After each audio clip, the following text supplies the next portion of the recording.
En esta ocasión vamos a hablarles sobre el examen físico de cabeza y cuello. Esta presentación será guiada por la doctora Daniela Sánchez, que soy yo quien les está hablando, y por la doctora Erika Omaña. Ambas somos especialistas en medicina familiar. Para iniciar vamos a recordar la anatomía del cráneo, ya que estos huesos nos van a ayudar con la determinación de las lesiones que podamos hallar al examen físico. Tenemos lo que es el hueso frontal, el hueso parietal, el hueso temporal, el hueso esfenoidal, etmoidal y el occipital. Es importante recordar las suturas, ya que estas junto con las fontanelas nos ayudan a determinar un crecimiento adecuado del cerebro en los niños. Acá pueden observar ustedes la sutura coronal, la sutura sagital y la sutura lamboidea. Estas más adelante vamos a ver cómo si hay un cierre prematuro pueden llevar a deformidades en la cabeza y es algo que ustedes van a tener que describir en el examen físico. Las fontanelas, como pueden ver en este recuadro, van a ser 4, cada una de ellas va a tener un cierre.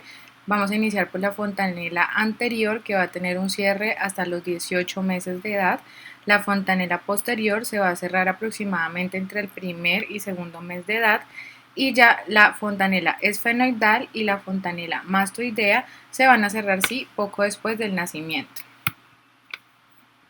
En el examen físico siempre deben iniciar por la inspección. Entonces, en la forma se va a mirar la simetría y el tamaño de la cabeza en relación con el resto del cuerpo. En cuanto a las suturas, lo que hablábamos ahora, puede haber un cierre prematuro de estas y va a ser algo que se llama craneosinostosis. Y en la posición deben observar cómo están las vértebras cervicales, si hay fusión de estas y cómo es la posición de la cabeza del paciente, si va a estar inclinada hacia adelante o hacia atrás. En la forma podemos tener múltiples alteraciones. Vamos a iniciar por este que es la macrocefalia y la microcefalia. La macrocefalia puede estar producida por patologías del parénquima cerebral y del líquido cefalorraquídeo. Puede ser por síndromes genéticos o lesiones ocupantes o hidrocefalia. Y puede estar causada también por patología ósea, como la cierre precoz de las suturas que hablábamos ahora, o por enfermedades óseas. La microcefalia va a ser secundaria, ya sea a un defecto primario de carácter genético, por ejemplo, el síndrome de Down, o a la detención del crecimiento cerebral. Esto ya sea por agentes nocivos, por infecciones, por ejemplo, la rubeola, el sarampión, la varicela, o por el cierre precoz también de todas las suturas. Si evidenciamos alguna alteración de la forma de la cabeza, puede ser esto debido a un cierre prematuro de alguna de las suturas.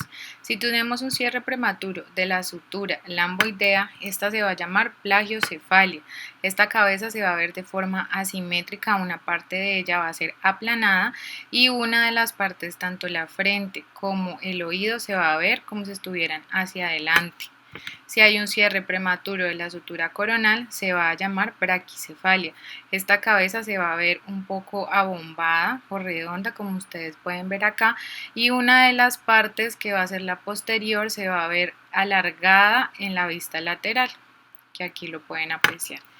Y si hay un cierre prematuro de la sutura sagital, esta se va a llamar escafocefalia. Se presenta como una forma de una cabeza que va a ser alargada y va a ser estrecha acá y se va a ver como un abombamiento o una prominencia en la parte posterior. Continuamos después de la inspección entonces con la palpación y auscultación. En cuanto a la palpación, pues ustedes pueden evidenciar en todo el cráneo, en toda la cabeza, si hay alguna masa, si hay hundimientos, si hay fisuras, nódulos o lipomas o osteotomas. Que es importante, como pueden ver en esta imagen, pues estas son múltiples nodulaciones, que pueden estar relacionadas con el síndrome de Gardner. Y en cuanto a la auscultación, pueden haber algunas manchas o angiomas intracraneales que generen soplos, como pueden ver acá en esta imagen, que es una mancha de vino de Porto. Entrando un poco en la anamnesis para hablar sobre las cefaleas, que es en lo que más tienen que estar ustedes expertos en los datos de identificación y para así guiar la enfermedad del paciente, tenemos lo que es la edad. La edad es importante porque tenemos que saber cuándo inició el dolor de cabeza, a qué edad fue, si fue en la niñez o si fue cuando ya era adulto mayor, antecedentes familiares importantes como la migraña. En los antecedentes personales vamos a tener que preguntar si hay algún factor que ellos hayan visto, por ejemplo, comidas que agraven el dolor de cabeza o que se lo alivie, o puede ser también relacionado con algún deporte. Hábitos tóxicos como el consumo de sustancias psicoactivas, fármacos que ellos consuman, el tabaquismo o el alcohol, pues pueden producir cefalea. Deben de ser muy precisos en la edad del comienzo, en el tiempo de evolución, la frecuencia, la periodicidad y cuánto es la duración de los episodios. ¿Qué síntomas los acompañan? Pueden ser náuseas, vómito, fotofobia o fonofobia. ¿Cuáles son los factores que lo alivian y que lo atenúan y que lo agravan? ¿Y cuál es la instauración? ¿En dónde es el dolor de cabeza? ¿En la parte occipital, en la parte frontal, temporal? Si va a ser unilateral o bilateral y cuál es la intensidad y cuál es el tipo de dolor. ¿Por qué es importante todo eso que les acabo de decir? Esto es debido a que dependiendo de todas estas características vamos a poder encaminar qué tipo de cefalea puede llegar a tener el paciente. Si hablamos de una migraña vamos a tener que puede ser un dolor tipo pulsátil, que va a ser unilateral, va a ser de moderada a severa y va a estar acompañada de náuseas, vómitos, fotofobia y fonofobia. En cuanto a la cefalea tensional, esta va a ser más característica de ser opresiva, bilateral, una intensidad de leve a moderada y no va a estar asociada con ninguno de estos síntomas. Y de la cefalea en racimos, si es un tipo de dolor más bien pulsátil, que también es unilateral y va a ser de severa a muy severa. Es un dolor de cabeza que es muy severo para los pacientes y va a estar acompañado de múltiples síntomas como inyección conjuntival, lagrimeo, rinorrea, edema palpebral, puede haber tosis y puede haber agitación. Cuando finalizamos la revisión de la cabeza pasamos con el cuero cabelludo. Es importante que recuerden pues que este tiene unas capas que son las que les voy a señalar acá. Entonces tenemos que tener una piel como tal, está el tejido conjuntivo denso, la capa aponeurótica, el tejido conjuntivo laxo y el pericráneo y ya por último el hueso. ¿Qué es importante con respecto al cuero cabelludo? En la inspección mirar la abundancia de este pelo, cómo está la implantación del cuero cabelludo, si hay heridas, si hay cicatrices, si hay tumoraciones. Hay que mirar si hay zonas de alopecia, ya que esto nos va a guiar a pensar en diferentes enfermedades, ya sea una alopecia hereditaria o enfermedades autoinmunes, como por ejemplo un lupus, puede ser debido a intoxicaciones o también secundario al hipotiroidismo. Cuando palpen el cabello, siempre miren la textura y si hay una caída fácil de este. Continuamos con el examen ocular. Recuerden reconocer siempre las estructuras del ojo, entonces vamos a iniciar con la pupila. Aquí vamos a tener lo que es el iris, la unión esclerocorneal, vamos a tener como tal la conjuntiva vulvar y acá vamos a tener la conjuntiva palpebral, párpado inferior, párpado superior, el ángulo medial del ojo y el ángulo lateral del ojo. Esto nos va a ayudar a identificar diferentes lesiones que se pueden presentar. Volvemos entonces con la anamnesis en cuanto a la edad. Para que ustedes sepan que es lo más frecuente en la infancia, pueden ser anomalías genéticas, pero aquí también vamos a tener una alta incidencia de blefaritis, conjuntivitis primaveral, estrabismo y queratoconjuntivitis. En los adultos va a ser más común las lesiones de origen laboral, puede presentarse la dacriocistitis, uveitis, retinopatías, ya sea por ejemplo por patologías crónicas como la hipertensión o la diabetes o el terigio, que es esto que ustedes ven acá en esta imagen.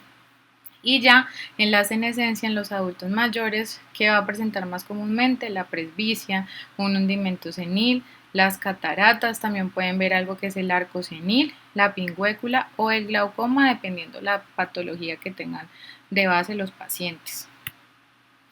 En la ocupación, cuando hay lugares mal ventilados o con polvo, puede haber blefaritis.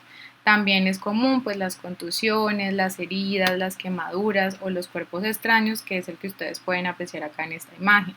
Es normal que pueda haber algo que es la vista cansada laboral, que por esfuerzo anormal de la acomodación puede causar trastornos de la alteración visual. Esto se llama astenopia.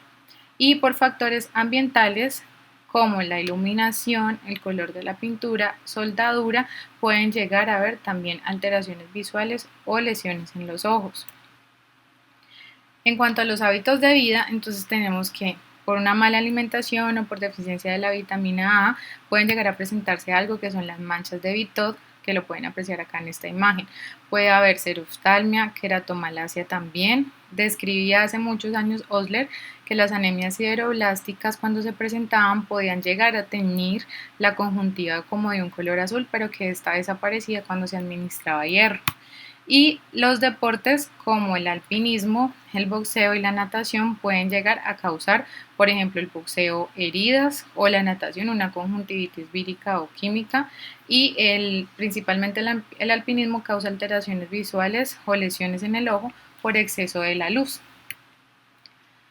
Los antecedentes siempre van a ser fundamental preguntarlos si hay antecedentes familiares, como por ejemplo anomalías ligadas al sexo, como la ceguera de colores o una neuritis óptica. En los patológicos vamos a tener infecciones ya sea por virus, por parásitos, por bacterias, por ejemplo, amigdalitis, sinusitis, parotiditis, que por continuidad nos pueden llegar a causar, por ejemplo, una conjuntivitis, enfermedades reumatológicas o patologías crónicas como la hipertensión o la diabetes nos pueden llegar a causar hemorragias en llama en el ojo, manchas de algodón o exudados duros. Esto ustedes lo van a aprender un poco mejor cuando vean la clase de fondo de ojo. Y en los farmacológicos, los medicamentos, por ejemplo, como la cloroquina, pueden llegar a causar infiltraciones corneales y lesión de la retina.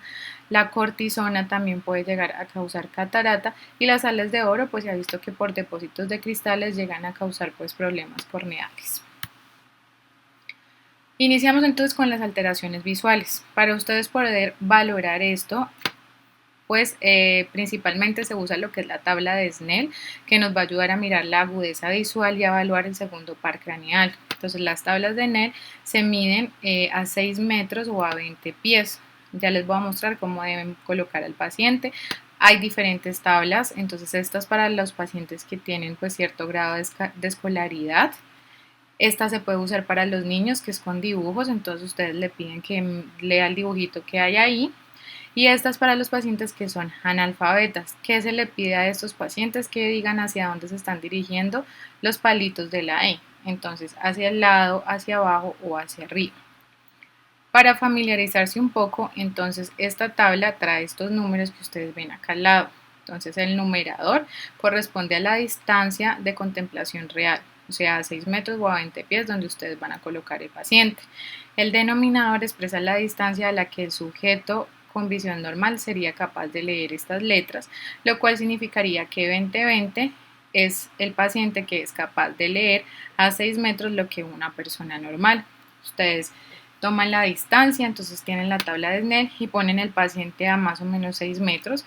Es fundamental que le soliciten taparse el ojo. Lo ideal es que la mano esté así como encocada para que él no haga presión y vaya a causar molestia cuando vayan a valorar ese ojo. Entonces se tapa un ojo, le piden que lea y lo mismo con el otro ojo, le piden que lea las letras y anotan hasta dónde fue que alcanzó a leer. ¿Qué trastornos de la visión podemos llegar a tener o que pueden llegar a presentar los pacientes? Está la hipermetropía. ¿Qué es la hipermetropía? ¿Qué pasa? El globo ocular es demasiado corto y lo que hace es que los rayos van a reflejarse en una parte detrás de la retina, como ustedes pueden ver en la imagen. La miopía, el globo ocular va a ser demasiado largo, lo que hace que los rayos se reflejen en un foco situado adelante de la retina. Y el astigmatismo va a ser que debido a la curvatura de la córnea que no va a ser simétrica, puede haber localización de dos focos que puede ser adelante o que puede llegar a ser atrás. La exploración del ojo se puede medir con una regla sobre el ángulo externo del ojo paralela al globo ocular.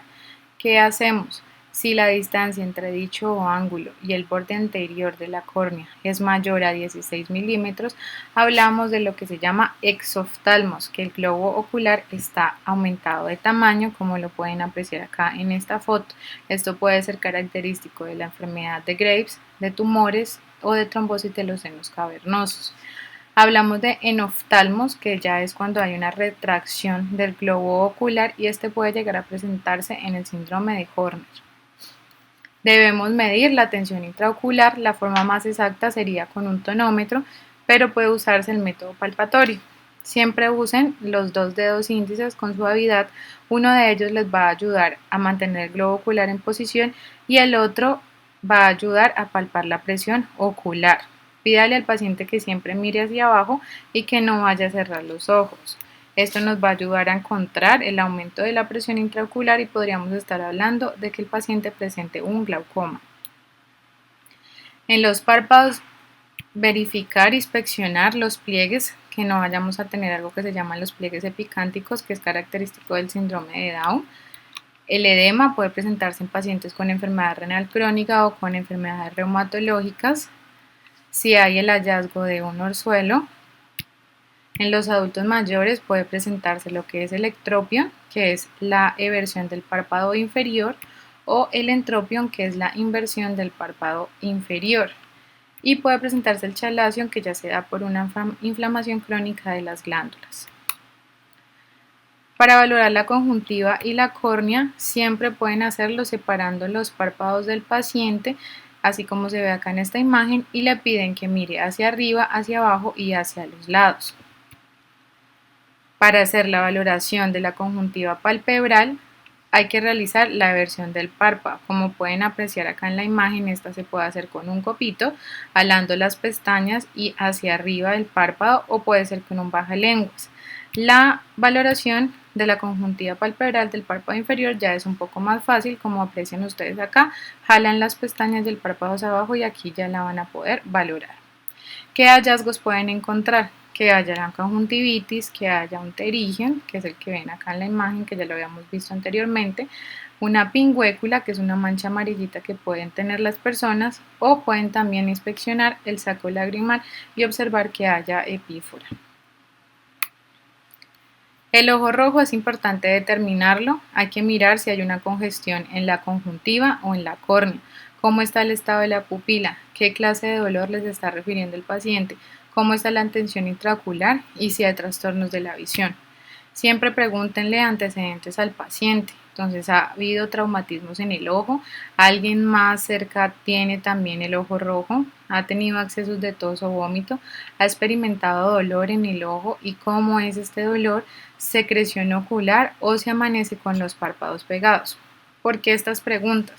Pueden ver acá en esta tabla, que la saqué de la semiología de Serial, que me pareció pues muy buena, cómo todas estas características que les acabo de mencionar nos va a ayudar a mirar cuál es la causa del ojo rojo, porque este puede tener múltiples diagnósticos. Acá se la dejo para que la revisen y la estudien un poco más a fondo.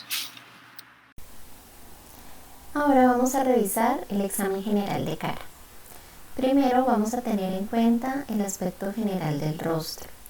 Vamos a observar las fases, la expresión, la forma. Vamos a ver la simetría, comparando el lado derecho con el lado izquierdo, verificando la coloración de la piel, si hay alteraciones en los movimientos faciales, si llaman la atención tics, movimientos involuntarios por grupos o segmentos de la musculatura del rostro. Y por último vamos a describir las lesiones que se encuentran en el rostro.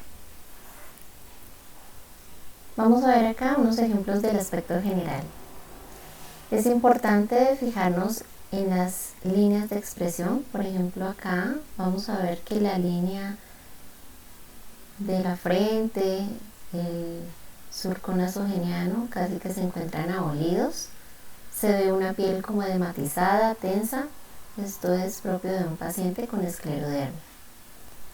Acá vemos unas zonas en las cuales se ve eritema, se ven unos comedones cerrados, hay algunas cicatrices y la distribución es en mejillas y en mentón. Esto es típico del acné. Acá en esta lámina vamos a ver unas imágenes, unas lesiones definidas, sobrelevadas, definidas por un color amarillo que nos indica que tienen contenido lipídico y son propias del santelasma. Y acá nos llama la atención esta lesión redondeada, simétrica, circunscrita, que corresponde a un nebus vascular. En cuanto a las fases, veremos que hay fases que identifican algunas enfermedades y que cuando uno ya va al paciente uno puede sospechar esto. Este es el caso de la acromegalia. Vemos como la rama del maxilar inferior se encuentra pues mucho más grande y desproporcionada con el resto del rostro. Las orejas son más grandes, la nariz se ve más también prominente y si vemos acá digamos la cavidad oral se encuentra desplazada precisamente por el maxilar inferior hacia adelante. Esto se conoce como prognatismo y es típico de la acromegalia. Esta mujer que vemos acá tiene una cara bastante redonda, por eso debemos fijarnos en la forma. Acá vemos cómo desaparecen parcialmente los vellos de la cola de las cejas. Vemos la piel edematizada, enrojecida, y si la vemos podría llamarnos la atención como si fuera una luna llena.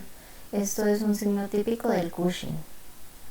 Por el contrario, en este hombre observamos una cara alargada, pero lo más llamativo es los ojos, cómo se encuentran con relación a los otros pacientes.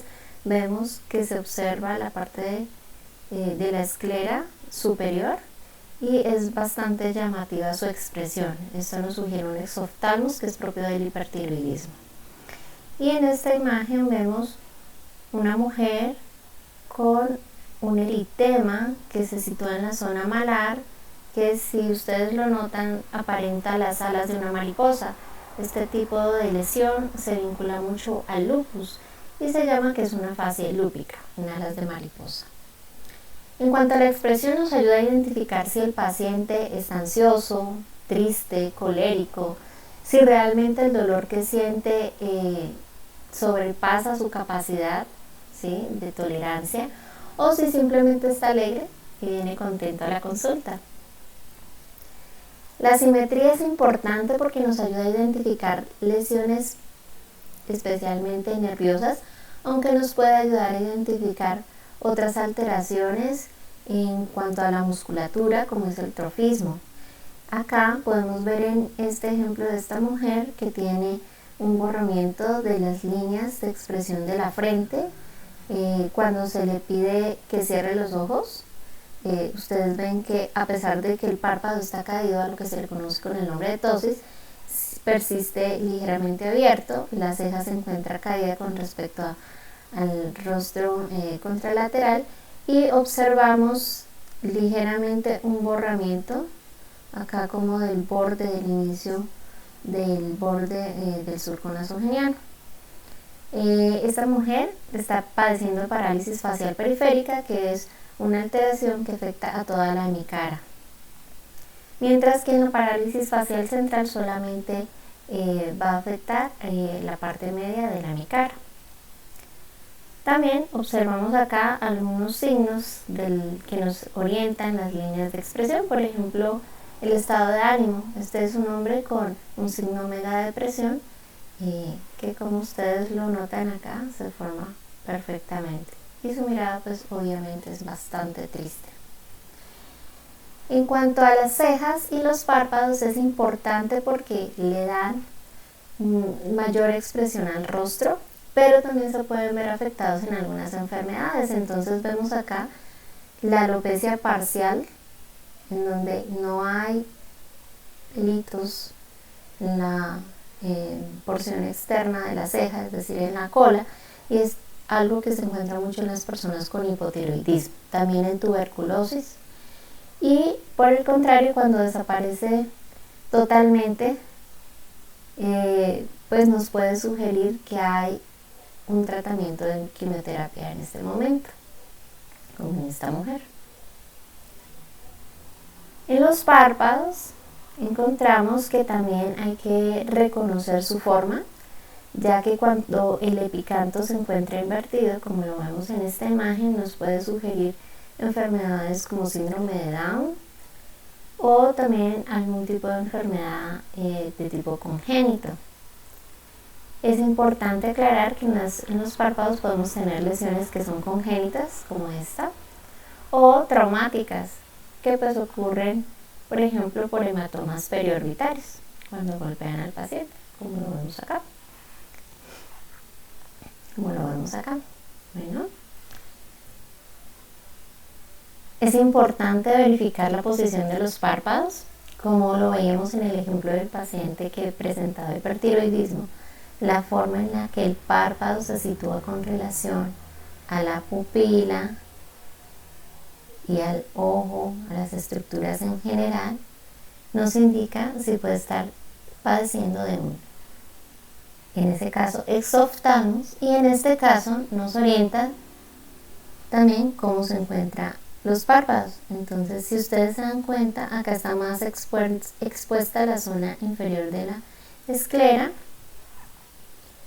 y esto nos da como una sensación de que hay una tumefacción en el párpado inferior, y si lo notamos mejor es como si el ojo estuviera hacia adentro. Esto se conoce con el nombre de entropio. Y es importante revisarlo porque cuando las pestañas quedan en contacto con las capas superficiales del ojito, la córnea, la esclera, el problema es que pueden lesionarlo, y esto a largo plazo puede producir pterígeos y otras alteraciones. Acá vemos el caso contrario, entonces vemos que el párpado está como divertido, se observa que las pestañas están hacia afuera y hay exposición de la conjuntiva del ojo, y esto se conoce como ectropia. Hay que reconocer también las alteraciones de la movilidad de los párpados. Es importante porque nos pueden ayudar a definir o lesiones nerviosas o lesiones musculares. En este caso vemos la mirada de este niño, en la cual tiene su ojo derecho totalmente abierto y el izquierdo se observa más cerrado. Si lo notan, esto es lo que se llama caída del párpado superior y se llama ptosis. Estas también pueden ser de tipo congénito o adquirido, y pueden ser, en el caso de las adquiridas, de tipo unilateral o bilateral. Y nos pueden hablar acerca, como les decía, de una lesión nerviosa, ejemplo, la parálisis del nervio oculomotor común, o en el caso de que sean bilateral, pueden hablarnos de un estado de miastenia grave. Es importante también tener en cuenta la coloración, si hay lesiones que nos llamen la atención, circunscritas o por el contrario generalizadas, como en el caso de esta paciente que presenta palidez mucocutánea. Lo vemos en los labios, muy seguramente si exponemos la conjuntiva también lo vamos a observar. O en el caso de este paciente que presenta ictericia, que es la adopción de una tonalidad amarilla por la piel, y también hay afección de las escleras. O en el caso ya de una cianosis, que es esta coloración violácea que podemos observar en los labios de esta mujer. Como lo observan acá, lo que nos podría sugerir que no está teniendo un buen intercambio gaseoso y que está teniendo una retención de monóxido. Las causas pueden ser hipoxia o ya envenenamiento por cianuro. Bueno, hay muchas causas, pero es importante por eso fijarnos muy bien en el examen general de cara.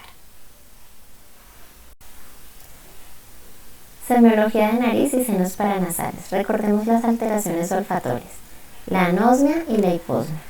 Pueden estar relacionados con causas inflamatorias o degenerativas. Es importante tener en cuenta este contenido. Si han habido episodios previos similares, antecedentes de rinitis, de cirugías, si ha habido prurito, estornudos frecuentes, tos seca. El objetivo es identificar enfermedades que afecten como tal la nariz y su mucosa para poder relacionarlas con este síntoma o definir si es de tipo central. La hiposmia y la anosmia ocurre porque, como ustedes pueden notar, el bulbo olfatorio acá atraviesa la lámina cribosa y con estos receptores va a inervar a la mucosa nasal y de allí es que nosotros percibamos los olores. Acá vemos cómo es el flujo del aire a través de las fosas nasales. Por ende, la anosmia y la hiposmia nos pueden orientar acerca de una enfermedad en esta mucosa. Acá vemos la obstrucción nasal. Vemos que las membranas se encuentran inflamadas. Hay múltiples causas por las cuales se pueden inflamar y por ende el flujo del aire no va a ser igual. Y va a ser descrito por el paciente como no poder respirar. Acá la rinorrea, podemos ver que hay varios tipos de rinorrea. En este caso esta es amarillosa. Y cada uno de estos colores y de consistencias se relacionan con estas enfermedades. En la epistaxis, que es la salida de sangre por las fosas nasales, debemos distinguir si es unilateral o bilateral porque nos puede orientar sobre su causa. Si es unilateral nos puede orientar a que hay un trauma local en una fosa nasal, una malformación vascular en ella, y si es bilateral nos puede orientar hacia una causa más sistémica, por ejemplo en los adultos mayores, crisis hipertensiva. Por la cercanía de la rinofaringe con el sistema nervioso central, podemos durante los traumas tener una ruptura de esta lámina cribosa y puede pasar líquido cefalorraquídeo y tener salida por las fosas nasales. En este caso pues debemos identificar si es uni o bilateral y definir con ello el tratamiento. Cuando hablamos de la semiología de la nariz y de los senos paranasales, uno de los síntomas más frecuentes de consulta es el dolor alrededor de las fosas nasales, es decir, en los senos paranasales. Usualmente se ubica en los senos paranasales frontales, maxilares, etmoidales o esfenoidales. El esfenoidal es un dolor que se siente más en el vértex. Sin embargo, algunos pacientes lo pueden referir en la zona anterior de la cara. Hay otras definiciones que podemos tener en cuenta, como son el prurito, que es la sensación de picor en la nariz y es sugestivo de rinitis alérgica. Los estornudos, que es la irritación como tal de esos nerviecitos en la mucosa y que producen el reflejo del estornudo. Hipersensibilidad facial, que es el dolor a la palpación, que uno consideraría que es un estímulo normal, pero el paciente lo siente como mucho más sensible, como más exagerado, y por el cual consulta. Y cuando ya hacemos la exploración de la orofaringe podemos observar atrás el goteo nasal, que es la salida de las secreciones por la parte posterior y que pasan a la orofaringe.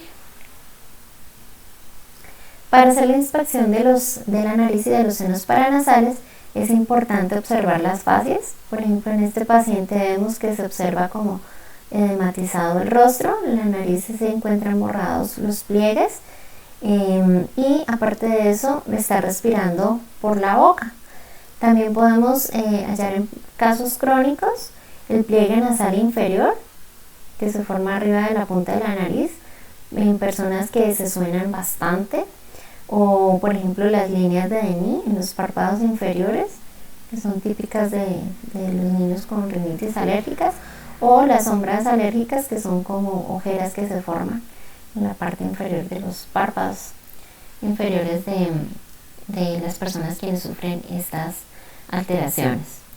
Cuando vamos a explorar al paciente, entonces debemos ver la forma, el tamaño, la coloración de la nariz, vamos a observar la permeabilidad de las fosas nasales, vamos a explorar 6 zonas de dolor y vamos a realizar la rinoscopia anterior, que nos va a permitir visualizar los cornetes nasales y el color de las mucosas. Asimismo, si hay lesiones llamativas como pólipos, malformaciones arteriovasculares. Y luego de ello pues vamos a hacer de la inspección del rostro buscando signos indirectos de alteración de los senos paranasales de acuerdo a su ubicación. Y por último pues la palpación de ellos. Entonces vamos a colocar las manos como están dispuestas acá, vamos a hacer presión con las yemas de los pulgares sobre la ubicación de cada uno de los senos.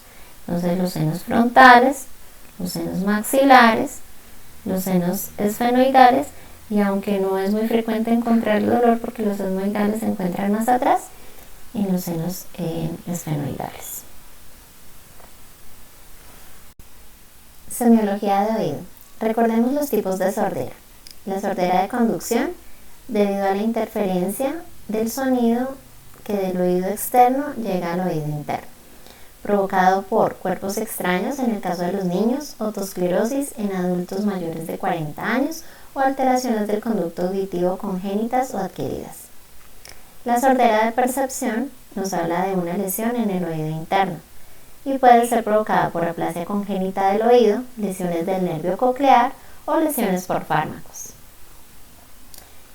Vamos a diferenciar algunos términos. La otodinia es el dolor localizado en el oído y usualmente se origina allí, en las estructuras propias del oído, mientras que la otalgia es el dolor referido al oído, pero originado a distancia de este. Puede ser en las piezas dentales, en las encías, en la cavidad oral o en la articulación temporomandibular.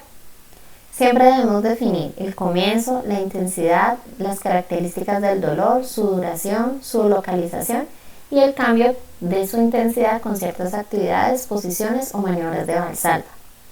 Es importante definir el tiempo en el cual han ocurrido los síntomas y si ya se habían presentado antes para poder definir la posible causa. La otorraquia y la otoliquia nos hablan de la pérdida del líquido cefalorraquídeo por el oído y está vinculada usualmente a traumatismos. La egiacusia es la sensación molesta e incluso dolorosa en el oído cuando el paciente se expone a un sonido intenso.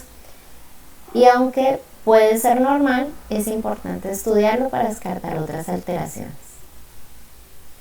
El tinnitus es uno de los síntomas más consultados. Tinnitus o acúfenos es la percepción de pitidos o zumbidos en los oídos que no proceden de una fuente sonora externa, es decir, como si el paciente tuviera un sonido en su cabeza.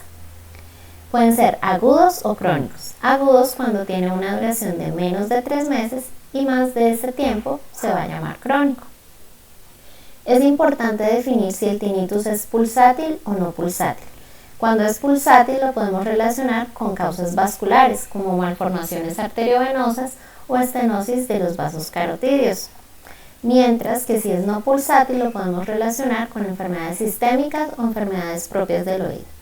Algunas enfermedades propias del oído serían la otosclerosis, la presbiacusia, el síndrome de Meniere o las infecciones. Y en el caso de las enfermedades sistémicas encontraríamos la enfermedad de Payet, las vasculitis, la hipertensión. Hay múltiples causas y están relacionadas con otras enfermedades, por ejemplo, hematológicas como la anemia, la policitemia vera, inmunológicas, las vasculitis o el lupus. También está relacionada con causas de tipo tumor o neoplásico, ya las diferentes variaciones que hay en todas las regiones de los diferentes sitios, oído externo, oído interno, oído medio.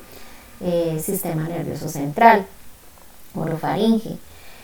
También puede verse por medicamentos. En el caso del cisplatino, la gentamicina nos pueden orientar acerca de ototoxicidad. Es importante también que se encuentra vinculado al nistagmus y al vértigo y por ende debemos explorar estos otros síntomas cuando vayamos a evaluar el tinnitus. El nistagmus es el movimiento de vaivén que ocurre en ambos globos oculares. Su aparición nos habla de una lesión que compromete estos músculos. Este puede ser espontáneo, cuando lo vemos sin que el paciente se le realice ninguna maniobra, y provocado cuando lo podemos reproducir haciendo las maniobras respectivas en la semiología. El vértigo es la percepción de movimiento que no existe. Es importante aclarar con el paciente, además del inicio, la duración y las maniobras que ha realizado para corregirlo, si este se percibe como una rotación o un giro, aclarar si es un mareo, que es la percepción como de cabeza embombada o de cansancio generalizado, o si es inestabilidad, que es la sensación de alteración de la orientación espacial, y este desequilibrio puede presentarse sin necesidad de desplazamiento. También debemos aclarar si es periférico o si es central, es decir, si hay afectación laberíntica del nervio vestibular antes de ingresar al tronco o si esta afectación se da ya en la parte central, que es propiamente en los núcleos o las vías vestibulares centrales. La otorrea y la otorragia son la aparición de flujo o salida de flujo por el conducto auditivo externo, y en la otorrea hablaríamos de flujo purulento y en la otorragia de sangre. También debemos orientar si el paciente ha tenido prurito óptico, que es la definición de picor de oído, porque el mismo puede haberse provocado lesiones que hayan llevado a otorrea o otorragia. Debemos estudiar si hay signos inflamatorios en el pabellón, si hay edema, que es la tumefacción de las estructuras, calor, que es el aumento de temperatura de las mismas, o rubor, que es enrojecimiento de ellas. Y por último, cofosis, que es el grado más grave de hipoacusia. Plenitud óptica es la sensación de taponamiento u ocupación y presión del oído. Puede tener causas originadas en él, pero también pueden ser externas. Por ejemplo, afecciones de la orofaringe, afecciones dentales o incluso de la articulación temporomandibular. Definir si las percepciones del paciente a la palpación son hiperestesia o hipoestesia. Hiperestesia es que se siente más o ante un estímulo normal se siente más fuerte, por ejemplo, sensación de quemazón o sensación de dolor. E hipoestesia es la percepción de una disminución de ese umbral, es decir, que hacemos un estímulo que el paciente siente normal en el lado contralateral, pero que en ese oído va a percibirlo como si estuviera disminuido. Usualmente tienen que ver con alteraciones en las ramas del trigémino. Y la paracusia, que es la alteración de la percepción de la palabra en diferentes situaciones, es cuando el paciente nos refiere que siente, por ejemplo, más el sonido de cuando está masticando o cuando está haciendo movimientos que no cuando le hablan en un ambiente normal. Recordando la anatomía del pabellón auricular, es importante que a la inspección del paciente observemos todos los elementos. Por ejemplo, algo que llama la atención acá es este surco, que no aparece en este otro paciente, en el lóbulo de la oreja, y que es conocido como el surco coronario, que es frecuente en pacientes que tienen enfermedad cardiovascular. Acá observamos un seno y un quiste folicular. Ese es un remanente del cierre de los arcos faringios durante la embriogénesis entre la cuarta y la octava semana, y es por una invaginación del mesodermo. Esto puede producir acá células, y estas se pueden acumular, y si el paciente llega a introducir sin quererlo por prurito y rascado en esta zona, bacterias, puede infectarse y puede producir un absceso. Acá encontramos un dermatofibroma, una lesión en el pabellón. Un quiste sebáceo que aunque no es notorio, por eso es importante conocer muy bien la anatomía, que se ubica acá en esta fosita y que es una induración y que es molesta para el paciente. O acá este tofo que afecta como tal el pabellón en el hélix y que es típico de un tofo gotoso. Acá observamos este pabellón. Se encuentran totalmente borradas todas las estructuras, está edematizado, además de eso vemos que se encuentra enrojecido, eritematoso, posiblemente al hacer la tracción sea dolorosa, y nos llama la atención esta aparente costra mielicérica que nos habla de otorrea, posiblemente una afección del conducto auditivo externo, una otitis externa, y acá pues obstruye parcialmente el conducto para poder hacer la otoscopia. Cuando vamos a hacer la otoscopia vamos a observar la membrana timpánica. Esta es una membrana timpánica normal y ya cuando se haga la práctica de la otoscopia la van a poder apreciar. También vamos después en semiología ya profunda de otorrinolaringología a ver cuáles son las alteraciones de la membrana timpánica. La semiología de la boca. Entonces acá debemos fijarnos en los labios. Debemos buscar desviaciones, verificar cómo se encuentra la apertura oral, si abre bien o si no abre completamente, como en este caso en la microstomía. Acá observamos una desviación cuando le pedimos al paciente que sonríe. Vemos una simetría de los pliegues, como ya lo habíamos dicho, miren, acá.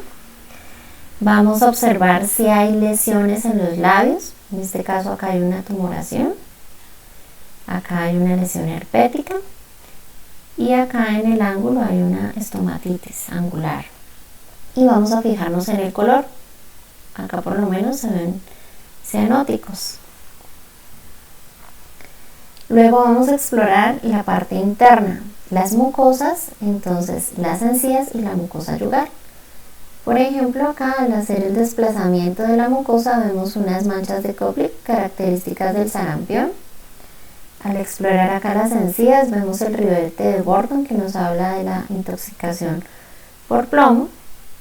Acá al inspeccionar la lengua vamos a encontrar estas lesiones que son unas placas irregulares de tipo pues como rugoso, blanquecinas, que se conocen como leucoplasias. Y acá en el velo del paladar encontramos unas lesiones redondeadas, algodonosas, blanquecinas, que son características de la moniliasis. Acá en esta encía vemos eritema y vemos tumefacción de la encía. Esto es relacionado con gingivitis, pero acá, a diferencia de esta lámina, no vemos el eritema, pero sí vemos que están aumentadas de tamaño las encías y separados los dientes. Esto es relacionado con una hipertrofia gingival. Vamos a explorar los frenillos, los carrillos y acá encontramos unas aftas, que son unas lesiones de centro pálido y borde eritematoso. Y por último, acá esta lesión que es un épulis, que es una tumoración de la encía y pues es muy frecuente en jóvenes. Luego vamos a explorar el piso de la boca, entonces los vasos raninos, la salida del conducto de Wharton. Esta es una ránula que es una vesícula formada en el conducto de Wharton por una obstrucción en su salida. Acá podemos observar una lesión de chancro sifilítico que se alberga por debajo de la lengua. Vamos a explorar el paladar y las fauces. Entonces acá el paladar, verificamos la forma. Este es un paladar ojival, que es muy profundo, como lo pueden ver. Acá vemos el velo del paladar. Encontramos unas petequias que nos pueden orientar a una trombocitopenia. Acá vamos a reconocer el istmo de las fauces, entonces en la úvula debemos revisar que esté central, que los pilares faringeos estén sin eritema, que las amígdalas estén bilateralmente en la misma forma, que no tengan criptas. Vamos a observar si en las criptas hay detritos. Observaremos el movimiento de la úvula pidiendo al paciente que diga A.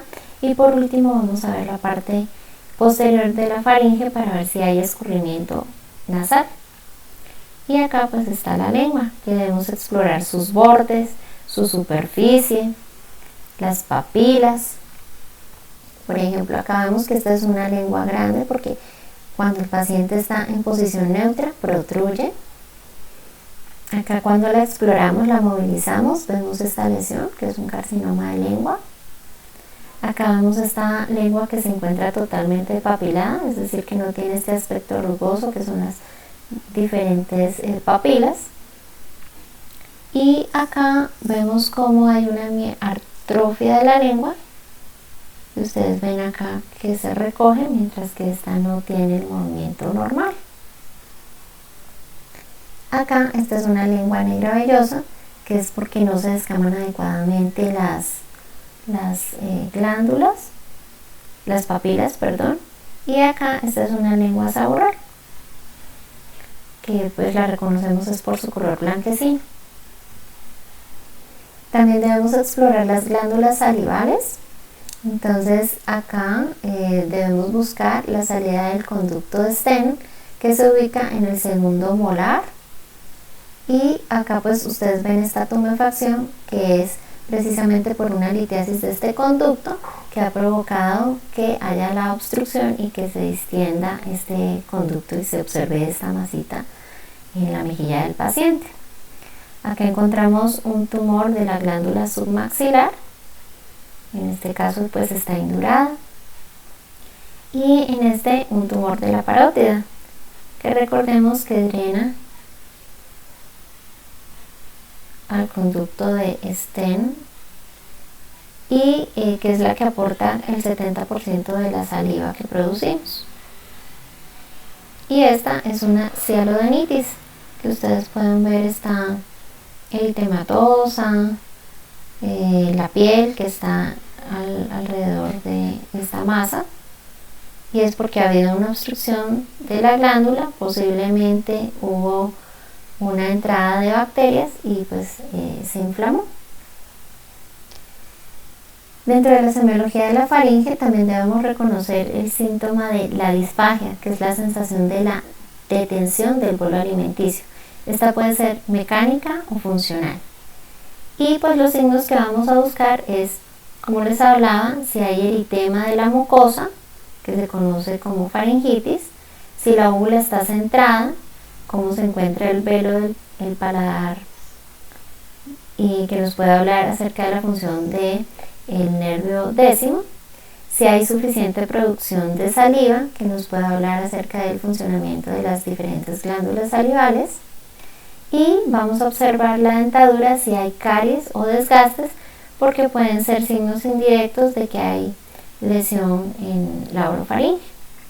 Acá pues recordamos en esta lámina cómo es el proceso de dentición del niño y el proceso de dentición del adulto, tanto superior como inferior.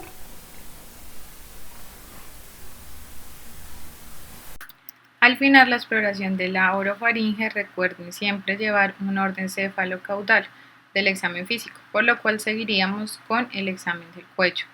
Hay que tener en cuenta los triángulos del cuello, el cual tenemos el triángulo anterior y el triángulo posterior. El triángulo anterior va a estar delimitado por el borde del esternocleidomastoideo, por el borde inferior de la mandíbula y por el borde medial del cuello como tal. Y el triángulo posterior es ese que ustedes observan acá. Este se va a encontrar sobre la cara lateral del cuello y continuamente va a estar relacionado con el miembro superior. En la inspección, para iniciar, tenemos entonces que mirar la simetría. Recuerden que el cuello es cilíndrico, hay que mirar cómo están sus movimientos, si hay alguna limitación para la flexión o para la extensión, que pueda estar relacionado, por ejemplo, con tortícolis, si evidencian aumento de las estructuras que también estén limitando estos movimientos o que sean secundarias a otras patologías, o si hay lesiones en la piel. La palpación, pues vamos a proceder a palpar el triángulo anterior y posterior, que lo revisamos ahorita. Pueden iniciar colocando una mano sobre la cabeza y con las yemas de los dedos van a palpar el triángulo cervical posterior y luego el triángulo cervical anterior. Estas son pues las diferentes formas de que vean cómo se puede palpar las distintas regiones del cuello. Si se realizaran adelante, entonces también podrían hacer la palpación del triángulo cervical anterior de esta manera. La tráquea pues va a ser una estructura que también va a estar en el cuello, va a estar por encima de la horquilla supraesternal, principalmente con estas mirar que se encuentre centrada, que sea móvil y que no esté adherida. Si esta se encuentra desviada, pensar en aneurismas aórticos, tumores mediastínicos o aumento de la tiroides. La glándula tiroides va a estar situada en la parte anterior del cuello. Esta va a estar compuesta por unos lóbulos y por el istmo. Existen diferentes técnicas para examinar la tiroides, que son las que vamos a describir, pero ustedes pueden decidir usar una o dos de estas. Está una de las maniobras, que es palpación de la tiroides con el examinador por detrás del paciente. Con las yemas de sus dedos van a palpar los lóbulos de la tiroides, van a ordenarle al paciente que degluta y ustedes podrán apreciar o sentir cómo la tiroides se desplaza hacia arriba. Para esto, muy probablemente lo tengan que hacer repetidamente hasta que logren ubicarla. Pueden tener un vaso de agua para que el paciente pues no comience con la dificultad de que no puede pasar saliva.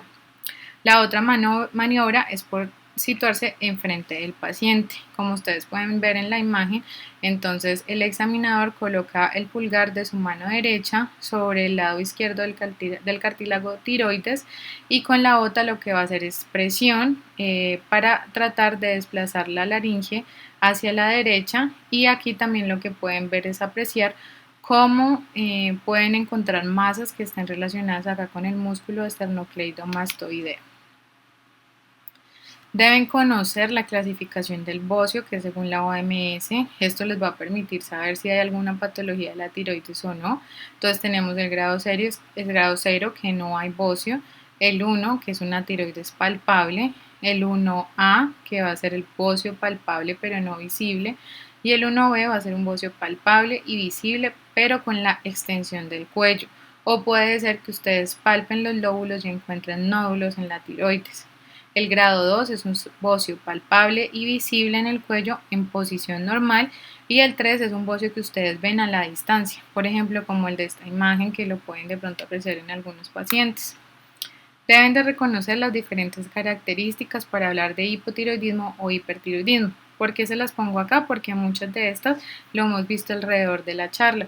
Por ejemplo, el hipotiroidismo puede presentar un pelo seco, uñas quebradizas, piel fría, pálida, seca y gruesa, puede haber hipotensión, letargo, hiporreflexia, y en el hipertiroidismo puede haber taquicardia, ansiedad, los pacientes sufren de insomnio, puede haber exoftalmos, como ven acá en esta imagen, el cabello va a ser muy fino y va a ser muy frágil, y puede haber aumento de la tiroides o presencia de bocio, como en la imagen que vimos ahora. Ya para finalizar, seguimos con la palpación de las cadenas ganglionares. Ustedes pueden hacerlo de una forma secuencial. Acá pueden ver la imagen para que recuerde cuáles son los ganglios que van a encontrar en el cuello. Pueden iniciar palpando los ganglios preauriculares, seguir con los retroauriculares, continuar con los occipitales, seguir con los submaxilares, submentoniano, devolverse, bajar a la cadena cervical superficial, luego seguir con la cadena superficial profunda, luego con la cadena cervical posterior y con la cadena supraclavicular. Esto para que nos va a ayudar en la parte semiológica a identificar adenopatías que puedan estar relacionadas con infecciones, ya sea por virus, por bacterias, puede ser VIH o puede ser asociado también a enfermedades reumatológicas que presenten